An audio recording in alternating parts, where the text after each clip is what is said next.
उत्तर पूर्वी दिल्ली में हुए दंगों में एक खास मजहब से जुड़ा एक क्राइम का नया चेहरा सामने आया है। फरवरी में हुए इन दंगों में लेडीज किलर्स ने तबाही मचाई थी। खास बात यह है कि ये सभी लेडीज किलर्स अच्छी खासी पढ़ी लिखी हैं और कानूनी दांव पेच अच्छी तरह से जानती हैं। देखिए रिपोर्ट। इस साल फरवरी में उत्तर पूर्वी दिल्ली में हुए मजहबी दंगों में लेडीज किलर्स ने तबाही मचाई थी। दिल्ली पुलिस ने अब तक ऐसी 3 महिलाओं को गिरफ्तार कर जेल भेज दिया है।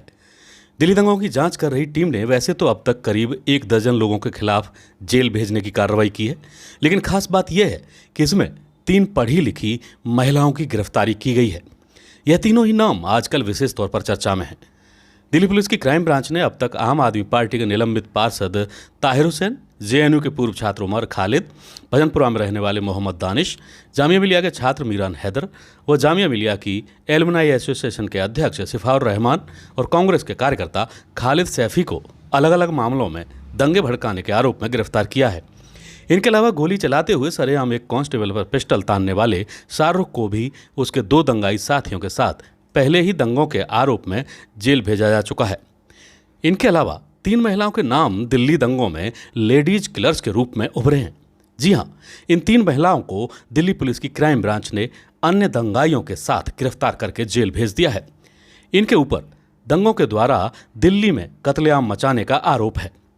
इनमें पहला नाम दिल्ली के जामिया मिलिया इस्लामिया विश्वविद्यालय की छात्रा सफूरा जारगर का है।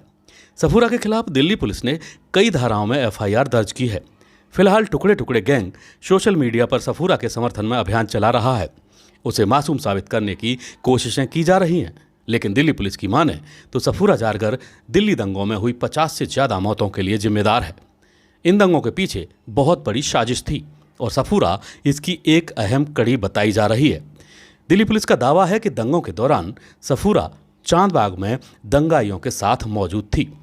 उस पर आरोप है कि सफूरा सीएए विरोधी आंदोलन के नाम पर लोगों को लगातार भड़का रही थी।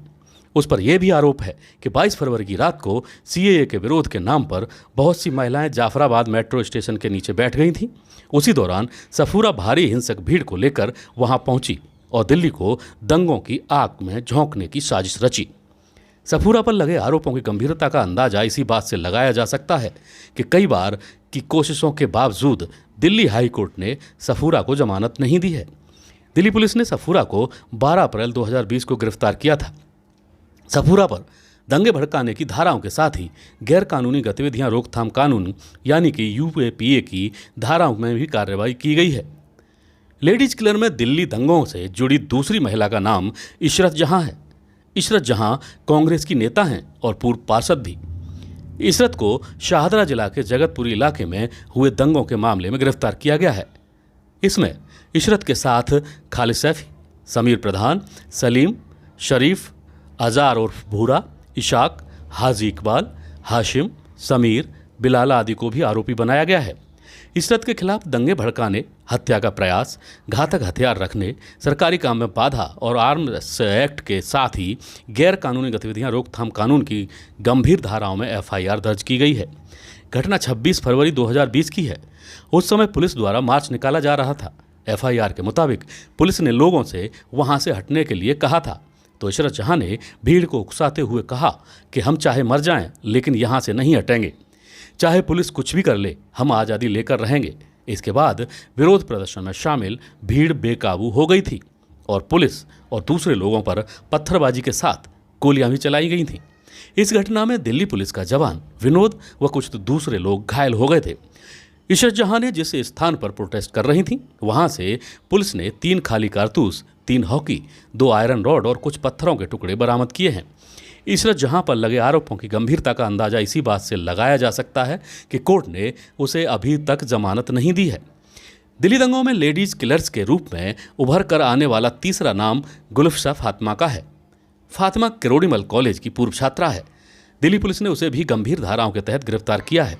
आरोप है कि उसने सीएए के विरोध के नाम पर लोगों को भड़काया था। इसकी वजह से दिल्ली में दंगे भड़के थे। इन दंगों में करीब 5 दर्जन लोगों की जान चली गई थी। इन सभी आरोपियों के खिलाफ दिल्ली पुलिस ने गैर कानूनी गतिविधियां रोकथाम अधिनियम यानी कि यूएपीए की धारा 13, 16, 17 व 18 भी लगाई हैं। एफआईआर में कहा गया है कि उत्तर पूर्वी दिल्ली में कराए गए दंगे सोची समझी साजिश का हिस्सा थे। साजिश के तहत ही हथियार, पेट्रोल पंप, तेजाब की बोतलें, गिलोल और पत्थर आदि कई घरों में इकट्ठे कर लिए गए थे। क्राइम ब्रांच के आला अधिकारियों के मुताबिक सभी आरोपियों के खिलाफ गैर कानूनी गतिविधियां रोकथाम कानून के साथ आईपीसी की धारा 147 यानी कि दंगा करना, धारा 148 यानी कि घातक हथियारों के साथ दंगों में शामिल होना, धारा 149 यानी कि गैर कानूनी रूप से इकट्ठा होना या लोगों को इकट्ठा करना, धारा 186 सरकारी अधिकारी के काम में बाधा डालना, धारा 353 सरकारी कर्मचारी पर हमला करना, धारा 332 जानबूझकर सरकारी कर्मचारी को नुकसान पहुंचाना, धारा 307 हत्या का प्रयास करना, धारा 149 गलत नीयत से भीड़ को उकसाना, धारा 34 अपराध को अंजाम देने के लिए लोगों के साथ इकट्ठा होना और आर्म्स एक्ट की धाराएं लगाई गई हैं। कुछ लोगों के साथ खिलाफ ये धारा 302 के तहत भी यानी कि हत्या के मामले भी दर्ज किए गए हैं। Bureau report A to Z news.